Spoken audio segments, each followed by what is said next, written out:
하나님이 오늘 우리에게 주신 말씀은 사도행전 4장 13절에서 22절까지의 말씀입니다. 사도행전 4장 13절에서 22절까지의 말씀을 제가 봉독해 올리겠습니다. 그들이 베드로와 요한이 담대하게 말함을 보고 그들을 본래 학문 없는 범인으로 알았다가 이상히 여기며 또 전에 예수와 함께 있던 줄도 알고 또 병 나은 사람이 그들과 함께 서 있는 것을 보고 비난할 말이 없는지라 명하여 공회에서 나가라고 하고 서로 의논하여 이르되 이 사람들을 어떻게 할까? 그들로 말미암아 유명한 표적 나타난 것이 예루살렘에 사는 모든 사람에게 알려졌으니 우리도 부인할 수 없는지라. 이것이 민간에 더 퍼지지 못하게 그들을 위협하여 이후에는 이 이름으로 아무에게도 말하지 말게 하자 하고 그들을 불러 경고하여 도무지 예수의 이름으로 말하지도 말고 가르치지도 말라 하니 베드로와 요한이 대답하여 이르되 하나님 앞에서 너희의 말을 듣는 것이 하나님의 말씀을 듣는 것보다 옳은가 판단하라. 우리는 보고 들은 것을 말하지 아니할 수 없다 하니 관리들이 백성들 때문에 그들을 어떻게 처벌할지 방법을 찾지 못하고 다시 위협하여 놓아주었으니 이는 모든 사람이 그 된 일을 보고 하나님께 영광을 돌림이라. 이 표적으로 병 나은 사람은 40여 세나 되었더라. 아멘. 할렐루야. 저는 오늘 이 시간에 사람보다 하나님께 순종하는 사도들, 사람보다 하나님께 순종하는 사도들이라는 제목을 가지고 말씀을 나누도록 하겠습니다. 오늘 본문은 베드로와 요한이 신문을 받은 후에 이후에 벌어지는 일입니다. 공회 앞에서조차도 복음을 담대하게 증거하였습니다. 당당하게 그들의 사역을 통해 치유받았던 사람을 증언자로 세웠기 때문에 이 공회로서도 더 이상 이들에 대해서 어떻게 할 수가 없었습니다. 오늘 공회 앞에서 신문을 받았던 이 베드로와 요한의 모습은요, 우리가 위협과 핍박의 상, 위기상 가운데서도 믿음의 담대함을 보여줄 수 있어야 된다라고 하는 메시지를 우리에게 던져주고 있습니다. 그러면 우리가 여기서 살펴볼 수 있는 베드로와 요한이 가졌던 그 담대함의 근원이 어디에서 나왔을까요? 베드로와 요한은 분명히 정교적인 유대인 교육, 랍비 교육을 받지 못했습니다. 그럼에도 그들이 공회원들 앞에 그들 앞에서 지혜로울 뿐만 아니라 담대하게 말을 할 수 있었던 이유는 뭐냐면 무엇보다 성령에 감동되었기 때문에 그렇습니다. 오늘 이후에 본문에 나와 있지는 않지만 이후에 구절의 4장 29절 말씀을 보면 사도들이 이렇게 기도합니다. 담대히 하나님의 말씀을 전하게 하여 주시옵소서라고 기도합니다. 그렇게 기도한 후에 성령이 충만한 가운데서 담대히 하나님의 말씀을 전했습니다. 담대하게 복음을 또 하나님의 말씀을 전할 수 있게 해달라고 하는 것이 사도들의 항상 기도 제목이었습니다. 평소에 매 순간의 기도 제목이었습니다. 그런 마음과 간구로 그런 자세로 사역을 했기 때문에 놀란 능력과 담대함이 있을 수 있었다라고 하는 것입니다. 또 한 가지 확인하게 되는 것은 뭐냐면 오늘 말씀에 보면은 공회원들이 전에 예수와 함께 있던 줄도 알고라고 기록되어 있습니다.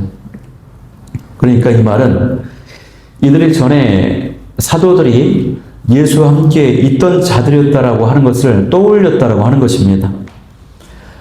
그들은 사도들의 스승인 예수님이 사역을 하실 때에도 권세 있는 가르침을 들으면서 놀라워했어요. 왜냐하면 예수님이 교육을 제대로 받지 못했는데 교육을 배우지 아니하였거늘 어떻게 그를 아냐며 그렇게 놀라며 조롱을 했거든요. 그런데 예수님의 말씀에 권세가 있었습니다. 마찬가지로 과거의 그때의 모습이 떠올려지는 것입니다. 오버랩되는 것입니다. 이 베드로와 요한 사도들이 교육을 받지 못했는데 능력 있게 기적이 나타나고 담대하게 증언을 하는 거 보면서 놀라워하는 것입니다. 그리고 그때 예수님과 함께 있었던 자들이지 예수님도 그랬는데 이들도 그렇구나라고 이야기를 했다라고 하는 것입니다. 우리가 여기서 이 담대함의 근원을 확인하게 되는 것입니다. 담대함의 근원이 무엇입니까? 예수님과 함께함이 첫 번째고 성령의 충만함을 덧입었다는 것, 이것이 두 번째입니다. 저와 여러분도요, 이 복음의 진리를 나타내야 될 때 위기상을 겪을 때가 있습니다. 그때 베드로와 요한처럼 담대해야 되는데 그 담대함의 비결은 예수님의 함께하심을 믿는 것이고 성령님의 능력을 덧입는 데 있다고 하는 것입니다. 예수님과 성령님이 함께하시기만 하면 위기의 상황 속에서도 우리는 담대하게 모든 대적이 나를 공격하고 핍박하는 상황 속에서도 담대하게 복음을 전할 수 있고요. 성령께서 그 위기 상황 가운데 할 말을, 그 지혜를 우리에게 주신다고 하는 사실입니다. 이것이 바로 담대함과 능력의 원천, 지혜의 원천이 되는 것입니다. 바로 우리는 말씀과 기도로 주님과 더 깊은 관계로 나아가고 성령의 능력을 충만하게 덧입어서 하나님 앞에 나아갈 수 있는, 담대하게 복음을 증거하며 나아갈 수 있는 저와 여러분이 될 수 있기를 소망합니다. 결국 이러한 일들로 인해서 공회 회원들은요, 논의를 한 끝에 이 베드로와 요한을 놓아줬습니다. 그들 마음속에서는 이들을 어떻게 해버리고 싶었는데, 계속 감옥에 가두고 싶었는데, 너무 많은 백성들이 그 사도들의 증인이 되었었고, 베드로의 설교로 인해서 많은 사람들이 예수님을 믿은 상태였기 때문에 어떻게 할 수가 없었어요. 이처럼요, 사명자는, 복음에 대한 확실한 전도자는 하나님께서 지켜주시는 것입니다. 도와주시는 것이에요. 그런데 이 공회 회원들이 그냥 놓아주는 것이 아니라 더 이상 복음이 퍼지지 못하도록 위협을 하고 놓아줍니다. 17절의 말씀에서 보듯이 이후에 예수님의 이름으로 아무에게도 말하지 말게 합니다. 경고를 주면서도 예수님 이름으로 말하지 말라라고, 가르치지도 말라라고 위협을 했습니다. 결국 어떻습니까? 이들의 모습은요, 매우 비겁하고 떳떳하지 못한 결정이고 처분이었다고 하는 것입니다. 혐의가 없어서 무죄로 방면을 했다면 깨끗이 무죄로 풀어줘야 되는데 조건을 달았기 때문에 그렇습니다. 협박하고 위협을 했기 때문에 그래요. 그들은 잡고 싶으나 잡을 수가 없었어요. 사도들을 잡으면 많은 백성들이 소요나 폭동을 일으킬 수 있기 때문에, 그러면 로마 정부로부터 경고를 받습니다. 그들이 가지고 있는 지위에 대한, 위치에 대한 해임을 당하게 되고 또 군사적 어떤 압박을 받을 수가 있어요. 이것이 두려워서 감옥에 가두지를 못했어요. 그런데 그냥 놓아주지를 않고 협박을 했습니다. 더 이상 예수님의 이름으로 가르치지 말고 말씀을 전하지 말라. 이것은 또 왜 그렇습니까? 이들이 바로 예수님을 십자가에 못 박혀 죽인 장본인들이거든요. 그런데 그 예수님이 진정 메시아라고 한다면, 사도들이 그렇게 선포하고 있는데 그렇게 메시아라고 선포하게 된다면 백성들의 지지와 존경을 잃어버리게 되고 자신들이 누리고 향유했던 그 기득권을 잃어버리기 때문에 그렇습니다. 이처럼요, 저렇게 놓아줄 수도 없고 가둘 수도 없는 이런 상황, 이게 바로 죄인들의 모습이라고 하는 것입니다. 죄악 가운데 있으면, 회개하지 않으면 이러지도 저러지도 안팎으로 문제가 있어서 두려움 가운데 사로잡힌다고 하는 것입니다.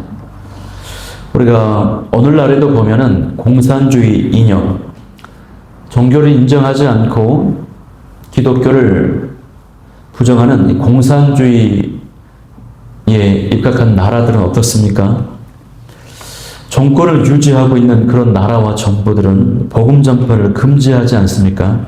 왜 그렇습니까? 무서운 것입니다. 하나님의 또 예수님의 이 복음의 진리가 선포되면요, 자신들이 쌓아 올렸던 또 선동했던 그 사상과 이념이 다 거짓임이 드러나기 때문에 그러면 결국 국민들의 지지를 잃게 되고 그들의 가지고 있던 권력과 기득권이 무너지기 때문에 그것이 두려운 것이에요. 그래서 공산주의 나라들은 총칼로 위협하며 복음이 증거되지 못하도록 하는 것입니다. 이처럼요, 세상은 복음이 전파되고 확산되는 것을 두려워합니다. 그리스도의 진리가 퍼질수록 세상의 가치가 흔들리기 때문에 그래요. 그러나 하나님의 사람은 세상의 위협보다 복음의 능력을 믿는 사람입니다. 그렇기 때문에 많은 선교사님들과 많은 사명자들이 복음의 불모지에서 목숨을 걸고 예수의 복음을 증거하며 살아가고 있는 것을 보게 되는 것입니다. 세상의 위협보다 복음의 능력을 믿는 베드로와 요한은 그 종교 지도자들의 말에 그 위협과 협박에도요 넘어가지 않았습니다. 그들의 말에 타협하기를 거절했습니다. 여기에는 극히 중요한 이 두 가지 이유가 있습니다. 사도들의 측면에서 이 종교 지도자들의 협박과 그들의 말에 타협하지 않았던 중요한 이유 두 가지가 있는데 그것은 이들이 특별한 영성을 가지고 있었기 때문에 그래요. 그 두 가지 영성 어디에 나옵니까? 19절의 고백에서 확인할 수 있습니다. 제가 19절 말씀을 한번 다시 읽어드리겠습니다. 베드로와 요한이 대답하여 이르되 하나님 앞에서 너희의 말을 듣는 것이 하나님의 말씀을 듣는 것보다 옳은가 판단하라. 20절 우리는 보고 들은 것을 말하지 아니할 수 없다 하니 이것이 바로 베드로와 요한이 지녔던 영성이었다고 하는 것이에요. 첫 번째는요, 모든 사람들은 하나님께 순종해야 된다고 하는 사실입니다.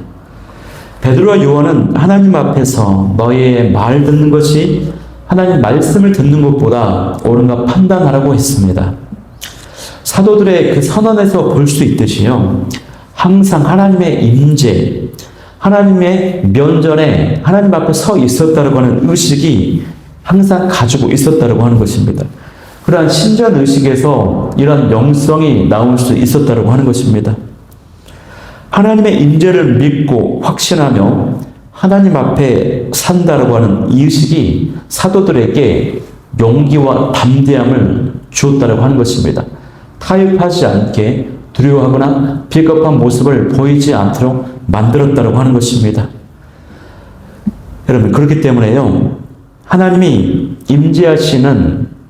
임재하고 계시고 내 앞에서 나의 모든 것을 지켜보고 계시고 일거수일투족을 모든 나의 말과 행실을 다 지켜보고 있다라고 하는 이 신전의식, 코람데오 정신을 가지고 사는 것이 얼마나 중요한지 몰라요. 그 사실만 해도 그 사실만 우리가 붙들고 있어도 항상 깨어있도록 살아가도록 만든다고 하는 것입니다.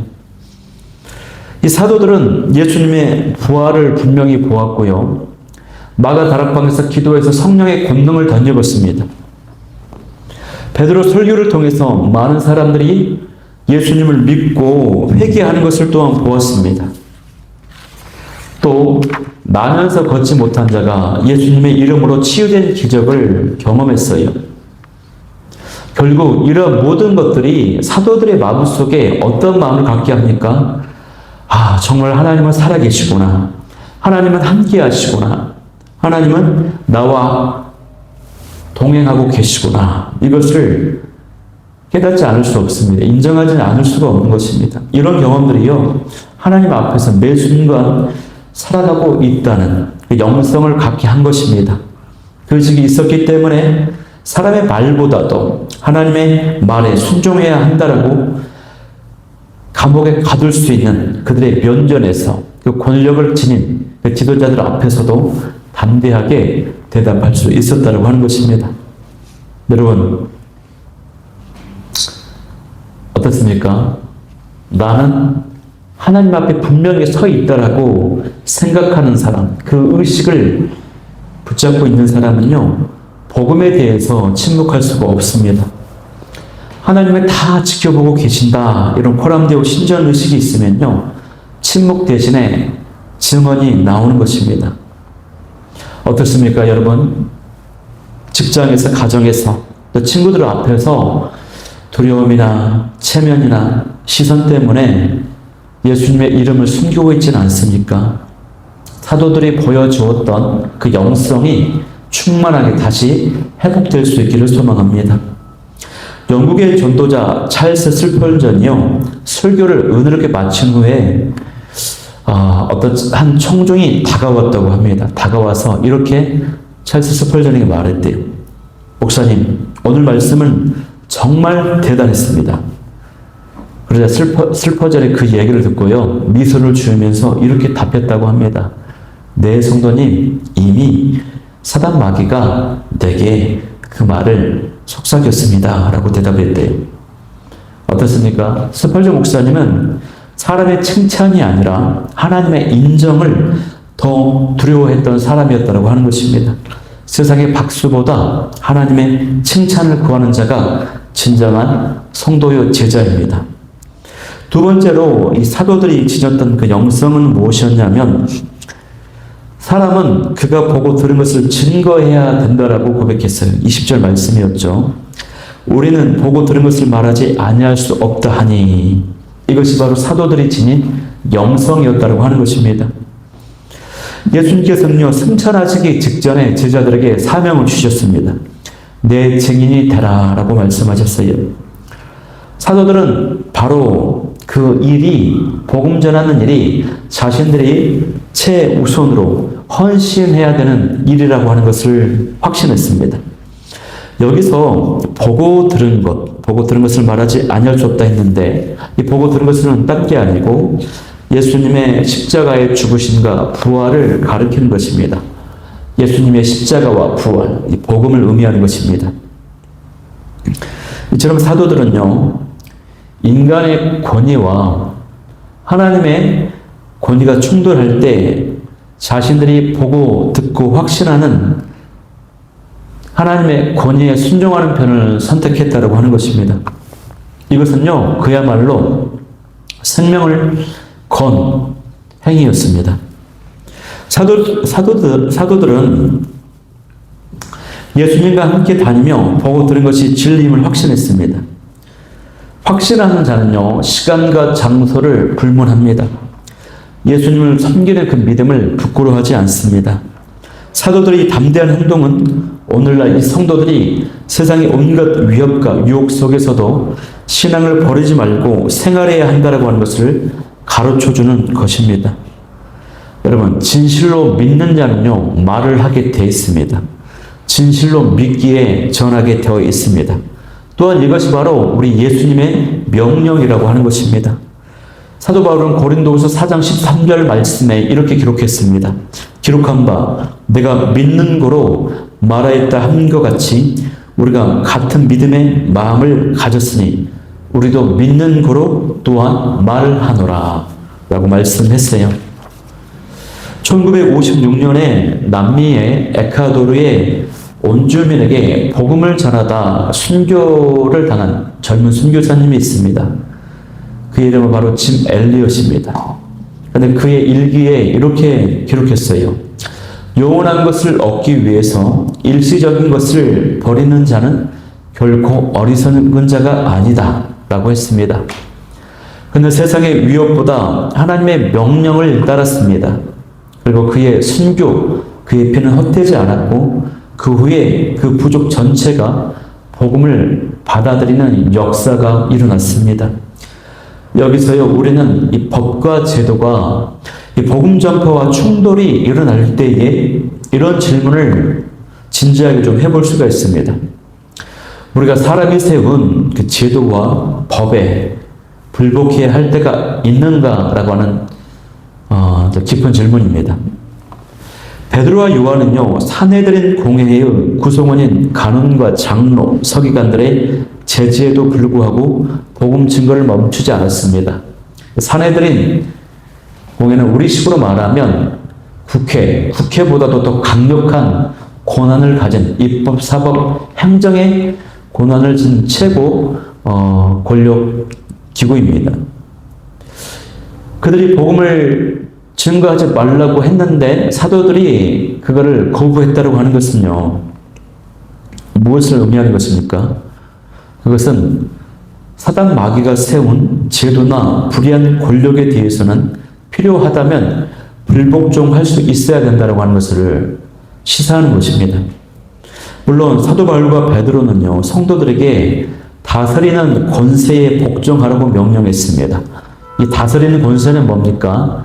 국가와 정부의 정책이나 법, 명령에 순종하라라고 하는 것입니다. 이것이 하나님의 세우신 권위에 순종하는 것이기 때문에 그렇죠. 그러나 이 성도가 국가나 제도에 불복종해야 할 때 그때도 분명히 존재한다라고 하는 사실입니다. 여기서 말하는 이 불복종이라고 하는 것은요, 무엇입니까? 사람의 양심을 거스르는 것. 그래서 하나님의 법과 충돌하는 국가의 법을 위반함으로써 하나님에 대한 순종을 지키는 신앙 행위를 의미하는 것입니다. 성경에는 이러한 신앙적 불복종의 예가 다수 기록되어 있거든요. 예를 들면 출애굽기 1장에 바로가 남자 아이들을 다 죽이라고 했을 때 그것을 거부한 히브리 산파들이 있습니다. 또 아이를 죽이지 않고 모세를 키웠던 모세의 부모가 있죠. 오늘 기생 라함 역시도 여리고의 정책에 따르지 않았습니다. 스파이가 되어서 정탐꾼을 살려줬습니다.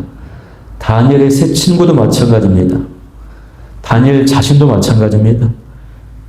베드로와 사도들, 그리고 사도 바울도 마찬가지죠. 이 모든 예들은요, 사람이 만든 법과 하나님의 명령이 충돌할 때에는 성도는 언제나 그 상위의 법에 있는 하나님의 법을 우선시해야 된다고 하는 것을 보여주는 것입니다. 사람의 본성은요, 제한적이고 부분적이고 불완전해요. 그러나 그렇기 때문에 하나님의 명령은 모든 인간의 권력과 제도와 법이 있다고 하는 것입니다. 그런데 여기서 중요한 것이 있어요. 그렇다고 해서 정치적인 이슈가 있을 때마다 불복종을 해서는 안 된다고 하는 것입니다. 그것은 매우 신중하게 접근해야 돼요. 성경에 기록된 이 불복종의 사항들은요, 대체로 다음과 같은 경우에 해당이 돼요. 무엇입니까? 무고한 사람, 무죄한 사람들의 생명을 보호하기 위해서, 또 하나님의 백성을 보호하기 위해서, 또 우상에게 절하라는 우상 숭배를 하지 않기 위해서, 또 하나님 섬김을 중단하라고 하는 그 요구를 거부하기 위해서, 또 복음 선포를 중단하라고 하는 그것을 거부하기 위해서, 하나님 안에서의 순종을 거부하도록 할 때에 불복종을 했다라고 하는 것입니다. 여러분, 그렇기 때문에요, 이런 조건 속에서 이 성도의 불복종이 필요한 경우에만 해야 돼요. 이럴 때 고려해야 될 원칙이 몇 가지가 있습니다. 이것을 나누기를 원합니다. 불복종을 해야 될 때 몇 가지 원칙이 있는데, 그 첫 번째는요, 최후의 수단인 경우에만 불복종을 행사해야 된다고 하는 것입니다. 그러니까 다른 방법들이 있다면, 다른 법적인, 합리적인 조치를 시도했으나 그 모든 경우가 실패했을 경우에 이 불복종은 마지막 수단이 될 수 있다고 하는 것이에요. 두 번째는요, 하나님 중심의 우선순위를 지켜야 됩니다.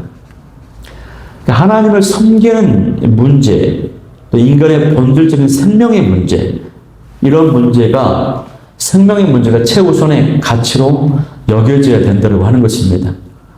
단순히 나의 어떤 판단, 나의 어떤 정치적 호불호나 어떤 정서적 어떤 그 정치적 성향, 이것에 따르면 안 된다고 하는 것입니다. 세 번째는요, 그 결과를 감당할 각오가 되어 있어야 됩니다. 불복종으로 인해서 야기되는 고난과 불의, 이런 것들을 심지어 생명의 위협까지도 신앙으로 받아들이고 감수할 준비가 되어 있어야 된다고 하는 것이에요.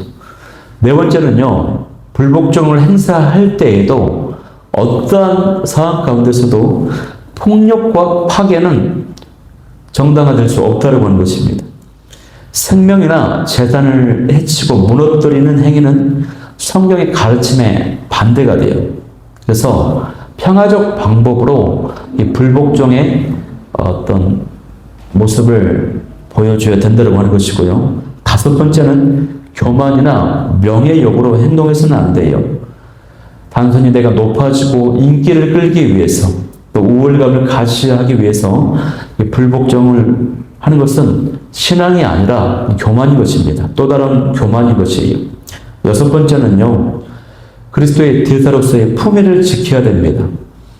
성도는 언제나 예수 그리스도를 대표하는 자로서 그 행동이, 그 행실이, 그 말이, 그 모습이 비난받지 않도록 신중하게 행해져야 된다고 하는 것입니다. 일곱 번째는요, 양심과 신념에, 확신에 기초해야 됩니다. 자신의 양심과 말씀에 비추어서요, 그 행동이 옳다는 확신이 있을 때에만 행해야 되고, 그 외에 다른 대안이 없다라고 하는 명확한 판단이 될 때에, 그때만 이 불복종이 정당화될 수 있는 것입니다, 여러분.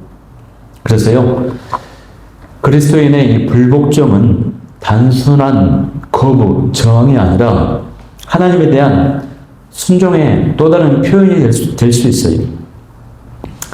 성도는 인간이 만든 제도보다 하나님의 뜻을 더 두려워해야 하는 것입니다. 그러나 동시에 그 행동은요, 언제나 사랑과 겸손, 그리고 복음적, 성경적인 태도와 방법으로 나타나야 된다고 하는 것이에요. 이 불복종의 목적이 뭡니까? 그것은 사회를 개혁하고 혁명을 일으키고 변화를 시키는 것이 아니라 하나님의 그 주권과 진리, 말씀을 지키는 데 있습니다. 그래서 오해하면 안 됩니다, 여러분. 여러분, 요즘 주위를 둘러보면 얼마나 민감합니까? 여러 가지 민감한 시기에 한국 교회와 성도들이요, 성경적인 정신을 가지고 살아갈 수 있기를 바라고 깨어 있을 수 있기를 소망합니다. 하나님의 은혜가 이 나라와 민족 가운데 그리고 한국 교회 가운데 가득 넘쳐날 수 있기를 간절히 소망합니다. 결국 이 공예 회원들은요, 위협만 할 뿐 사도들을 더 이상 어떻게 할 수가 없었습니다. 사도들이 치유했던 그 병자는요, 나이가 40세가 되어서 성인의 모습으로서 그의 증거가 군중들에게 다 알려졌고 호소력이 있었기 때문에 어떻게 할 수가 없었어요. 사도들은 오직 하나님만을 두려워하고 하나님의 명령에 순종하고자 애를 쓰는데, 사내들인 공회원들은요, 어떻습니까? 로마의 압제와 백성들의 비난을, 그들의 그런 것들만 시선을 의식하고 눈치를 보고 두려워할 뿐입니다. 공회 회원들은요, 거의 다 종교 지도자들이거든요. 그럼에도 하나님의 통치, 하나님의 다스림, 그것이 아니라 사람의 지배, 사람의 눈치, 사람의 모습을 두려워하면서 사람에게 매여 있다라고 하는 것입니다. 공예 회원들은요, 하나님과 진리보다는 자기들의 교권 유지를, 기득권과 자신들의 이득을 유지하기 위해서 로마 제국과 대종들을 무서워했던 그야말로 타락한 지도자들이었습니다. 오늘날의 이 종교 지도자들, 목회자들, 리더들이요, 이러한 모습에서요, 정말 자유로울 수 있기를 소망합니다. 먼저 저부터 자유로울 수 있기를 소망합니다. 오늘 이 밤에도 기도하면서 하나님의 은혜를 구하며 나아가는 저 여러분이 될 수 있기를 소망합니다.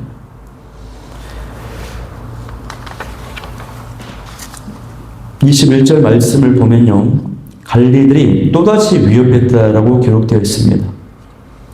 위협을 한 번만 하는 것이 아니고 위협을 먼저 했는데 사도들이 듣지를 않으니 또 위협했다라고 얘기하는 것입니다. 그런데 어떻게 할 수 없어서 놓아줍니다. 결국 이런 모든 일들이요, 하나님께 영광을 돌리는 일들이 되었습니다. 이 모습을 백성들이 다 지켜보았거든요. 사람들이 이 모습을 보고 하나님께 영광을 돌렸어요. 이것은 다른 말로 최고의 권위를 지녔던 사내들인 공회 회원들에게는 비웃음거리가 되었다라고 하는 뜻입니다. 지식이 있고 덕망이 높은 자들이 진리를 핍박하고 오히려 무지하고 비천한 백성이 하나님을 영광을 높이는 것입니다. 누가는요, 고침받은 사람의 연령을 40세 이상이라고 명시했습니다. 그래서 고침을 받은 자, 나면서 걷지 못한 자가 날 때부터 만성적인 병을 지니고 있었다고 하는 것을 강조하고 있는 대목입니다. 이처럼 오랫동안 나면서 걷지 못한 자가 정상적인 삶을 살게 되었으니 어때요?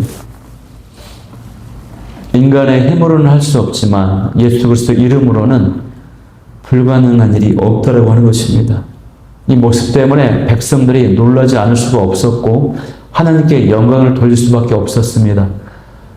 죽을 줄만 알고 감옥에 갇힐 줄만 알았던 사도들이 하룻밤 만에 풀려나고 담대한 모습을 보이고 그들에게 굴하지 않으니 하나님께 영광을 돌릴 수밖에 없었던 것입니다. 여러분 어떻습니까? 보고 들은 것을 말하지 않을 수 없다라고 하는 이 고백이요, 저 여러분의 고백이 되길 소망합니다. 복음 앞에서도 침묵하지 않기를 소망합니다. 두려움을 이길 수 있는 힘은요, 인간의 지혜와 힘이 아닙니다. 성령의 능력에서 나오고요, 예수님의 함께 하심에서 나옵니다. 그러므로 성령의 충만한 은혜를 구하며 예수님이 함께 하신 깊은 교제 가운데 거하는 저 여러분이 될 수 있기를 소망합니다. 오늘 이 말씀을 붙잡고 기도할 때 첫 번째 기도하기를 원하는 것은 하나님, 성령의 담대함을 주옵소서. 사람이 눈치를 보지 않고 상황을 두려워하지 않고 복음의 진리를 담대히 전할 수 있는 담대함을 구하기를 소망합니다. 우리의 말과 행동이 사람의 기준이 아닌 예수님과 함께 있는 자의 증거가 되게 도와 주옵소서. 두 번째는 사람의 말보다 하나님의 말씀에 순종하게 하여 주옵소서. 세상 때로 우리에게 침묵을 강요합니다. 신앙을 타협하도록 유혹하고 만듭니다. 그러나 성도는 언제나 사람보다 하나님을 더 두려워하고 하나님의 말씀을 최우선순위에 두어야 될 줄 믿습니다. 세 번째 기도 제목은 복음의 증거자로 살아가게 하여 주옵소서. 여러분, 복음을 증거하는 것은요, 선택이 아니라 사명입니다.